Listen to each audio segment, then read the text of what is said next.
Now, you know we lift a lot of weight down here in the pit, but we also focus on cardio. And today we're doing things a little bit differently, showing off the R50 air resistance rower from Merach and determining whether or not this deserves a spot in your home gym. Let's go.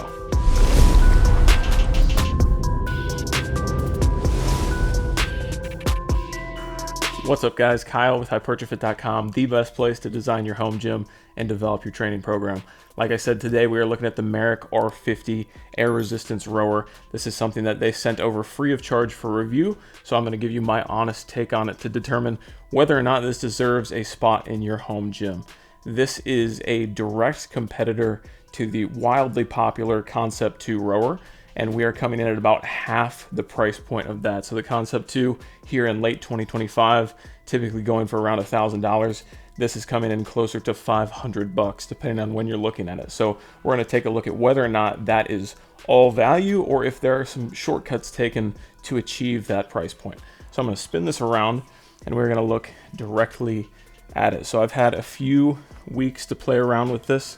I will tell you, I am no expert on rowers, but I do understand the fundamentals of what you would expect out of one. So the air resistance comes with 10 resistance profiles, which you can adjust by changing the dial on the side here. We have a monitor with a mount spot for your phone or tablet, which can also connect with Bluetooth, which is one of my favorite features, which we'll get to in a little bit.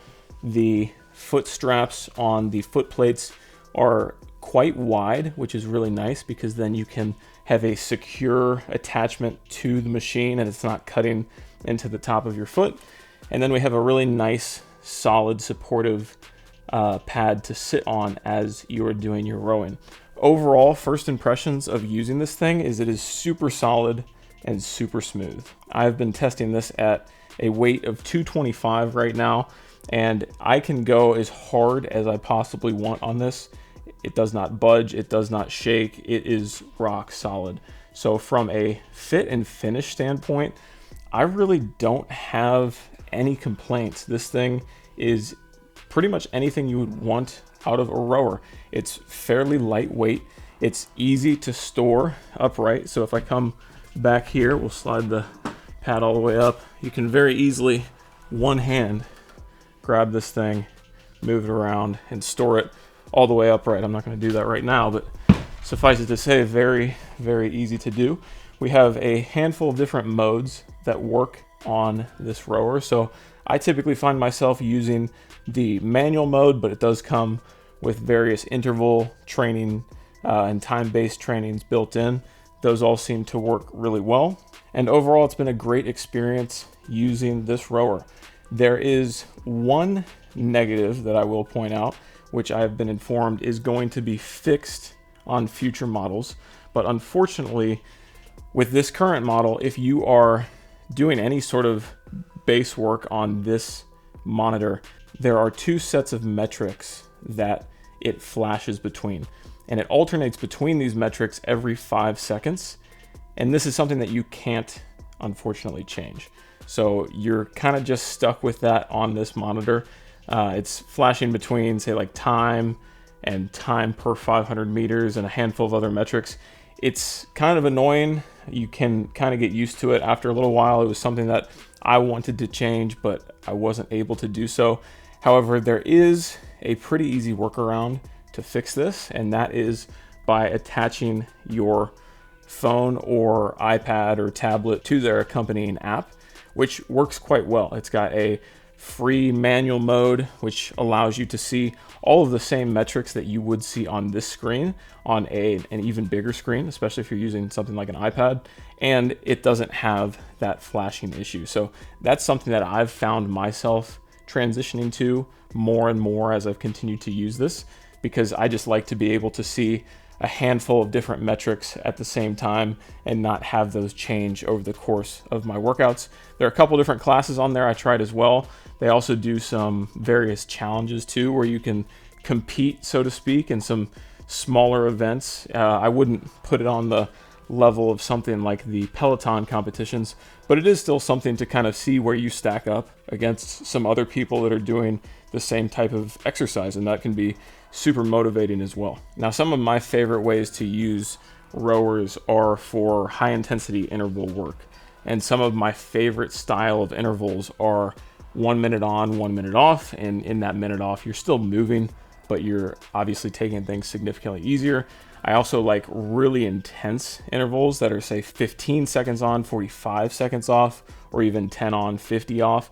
Those allow you to really output as much power and explosiveness as you possibly can in that time frame, while still having downtime to rest in between. It's a really good afterburn effect and compare really nicely depending on what else you've trained that day. So if I've already done leg work or back day, then throwing the rower in at the end of that session can be a really nice add-on and give me a little bit more of a pump actually during some of those movements during my cardio, and still getting the best of both worlds. Dimension wise, if we go from the very edge of the wheel, I'm getting about 93 or so inches. And then if we go horizontal here, looking at about 25. Height wise, if we go to that monitor, about 38, 39, you can position that in a couple different places, closer to 33 on the wheel well there.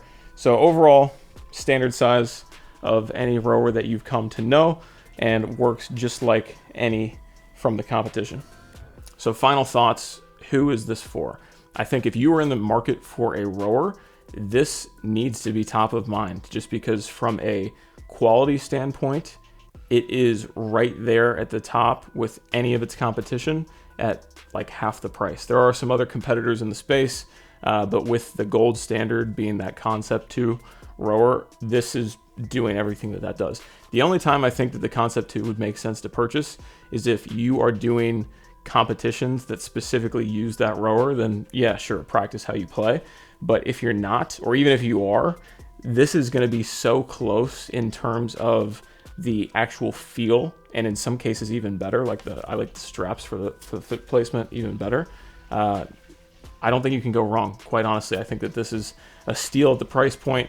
It is very storable, upright or in pieces, easy, lightweight to move around, and at the end of the day, it is a rock solid rower. So highest recommendations from me, and can work in just about anybody's space that is looking for this piece of equipment. If you guys have used the Merach rower, let me know what you think. What does this stack up against the competition like? Are there any other pieces of equipment in this space that you prefer? Let me know down in the comments, and I will catch you guys in the next video.